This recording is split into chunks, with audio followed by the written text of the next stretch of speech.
Fire away, guys.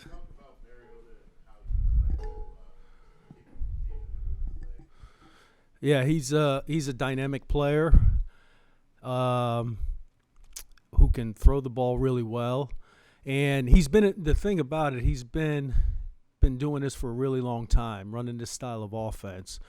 So in reality, we have to play great assignment football and understand our assignments to the level of, we can't just give up an explosive run or an explosive pass. So he's been in this system. He's been with Coach Smith, obviously in Tennessee, so they know each other well, and he looks comfortable running their system. How much does this team, or what has the team done to get better with the run game than it was maybe week one and two of the season? Yeah, they've been consistent with the run game. That's what they lean on. They're a physical front, physical backs, and I think when you continually do something over and over again, you get better at it, and they've improved, and they're really effective running the football. What about you guys as far as stopping the run? I know you get gashed a few times in the opener, but do you feel like this defense is better prepared now than it were 5 weeks ago or so to face a run like that?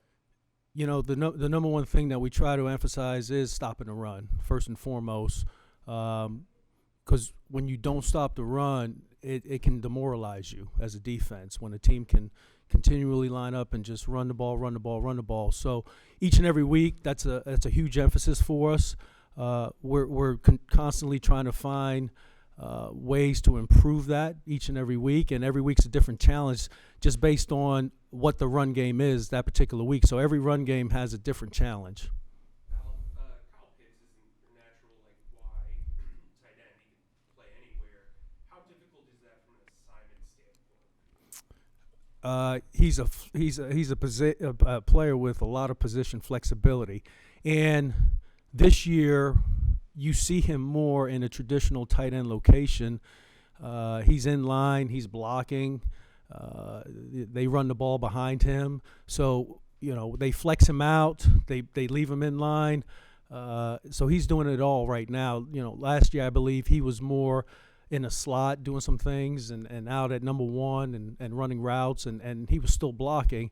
But you definitely see the improvement in terms of his overall development as a complete tight end. When he was in that slot last year, you guys had some success with Gilmore covering him. How does that change how you'll attack him based on how he is? It doesn't. You want to have the correct matchups and understand who he is and what he's doing from different places on the field. But it doesn't really change anything from a standpoint. We're going to run the defense that we have, and based on the call, there'll be certain types of matchups. Did Gilmore sort of famously tell you or Matt or Snow, I want Pitts? I don't actually recall that. But Steph was a good cover guy, and we felt like he was a good matchup on Pitts. Sticking with the defensive backs, how effective or successful do you think your cornerbacks tackled on Sunday? I thought the tackling improved on the perimeter, leveraging the football, taking an extra step when they come to balance, recognizing the formation, recognizing the action in the backfield, and then just overall our angles to the ball improved. And that to me is the key for tackling, angles to the ball, and then how you finish. I know Tay Hayes only played 20 snaps on defense this year, but he did have a pretty good preseason. Why was it important that you guys got him on the 53 when you still had the standard elevation left? Why? What was Tay's improving each and every day. He's a player who has tremendous amount of quickness.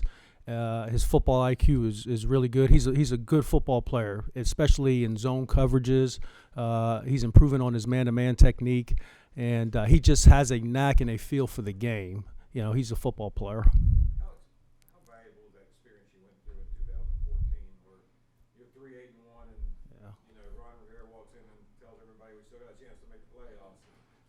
Yeah. It's pretty cool to reflect on that, and for players that weren't here during that time, and we talked about that. We talked about that last week. Just the fact that where we're at in the division right now, how things are kind of shaping up.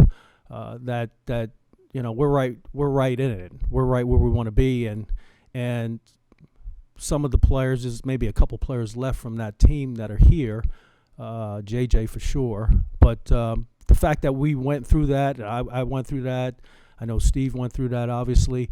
It's something that you can reflect on and build off of, and guys understand that we still have an opportunity here in front of us. I know when Ron came in the press room and started preaching that, we probably were like rolling around and saying, "You crazy."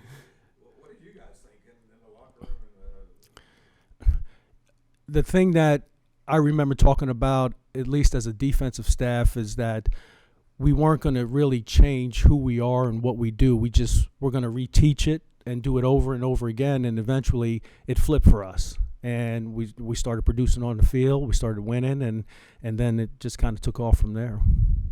What impact, specifically last week, holding Tom Brady in that offense to really the fewest points that this team has in 10 years? What does that do for a defense moving forward?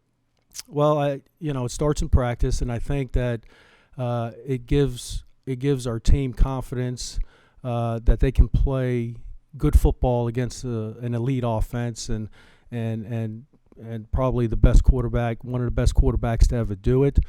So I think they gained some confidence from that experience. Is there a guy that I know you were obviously the run game coordinator, so you worked with a lot of players, but is there a guy who's kind of stood out to you the last couple of games that maybe you didn't get a really good look at when you were not overseeing the entire defense? I think Derek Brown has really elevated his game. He's one. Matt Ioannidis, I think our inside guys, our defensive tackles have been playing well, and that's really set the tone for us in the run game, to be quite honest.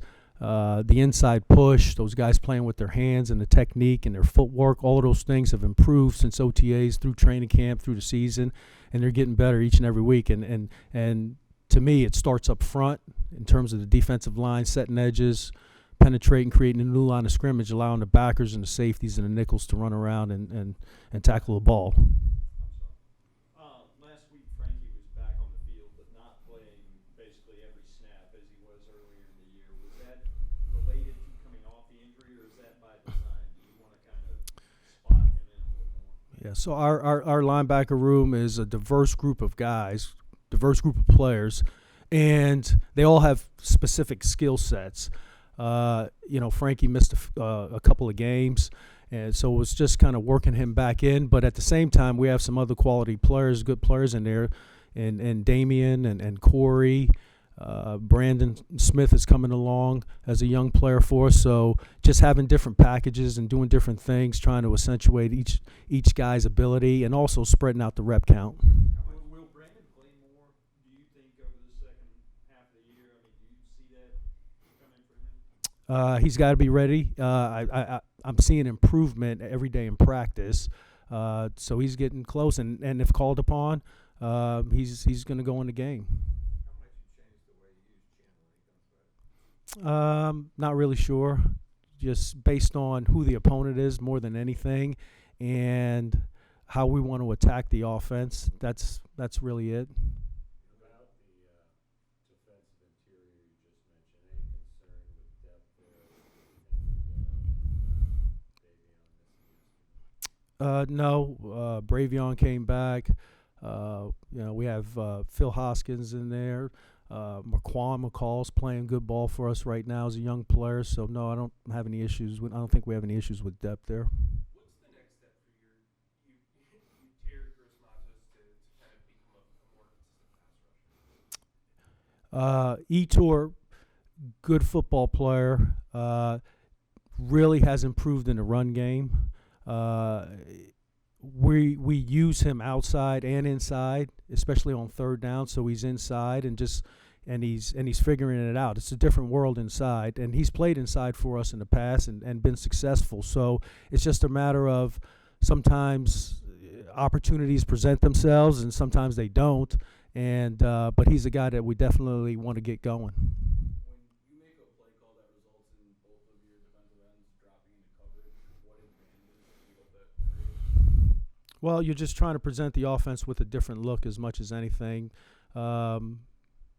You know, at times it may seem a little bit unconventional, but we have the athletes to do some different things with them, just to give the offense a different look as much as anything. But with that said, can sometimes a different look be a bad look, and then you see how that goes down, and then you alter your approach moving forward? Yeah, with our defensive ends, you know, we want them to set edges and rush the passer. So that's the flexibility that our guys give us, and you know, we may be able to steal a player or two just based on what the design of the defense may be. Who do you anticipate starting at corner Sunday? I don't know. We'll see. Just based on the next 2 days of practice, all of our guys have practiced yesterday. They all look good, so we'll see. You know, we'll see how today and tomorrow go. Al, you've been doing this for a while. When did you start implementing double A gap pressure from your linebackers? Showing it pre-snap, not necessarily what they do afterwards. It's been a while. It's probably, I don't know, goes back to 2012, 2013, somewhere in that range. Why? What do you like about it? Just to give the offense a different look, to make the offensive line and the quarterback work a little bit harder in terms of protection schemes, and just to try to create a little bit of uncertainty. The Washington Post called this performance by the Buccaneers Tom Brady's low point of his career in Tampa. What's your reaction to that, knowing it goes against your defense? No reaction. Our players really prepared well last week, and they went out and executed the game plan. Go ahead. You've been part of a few of those low points for him. He is considered one of the best to ever do it. Why do you think you had so much success in your battles against him?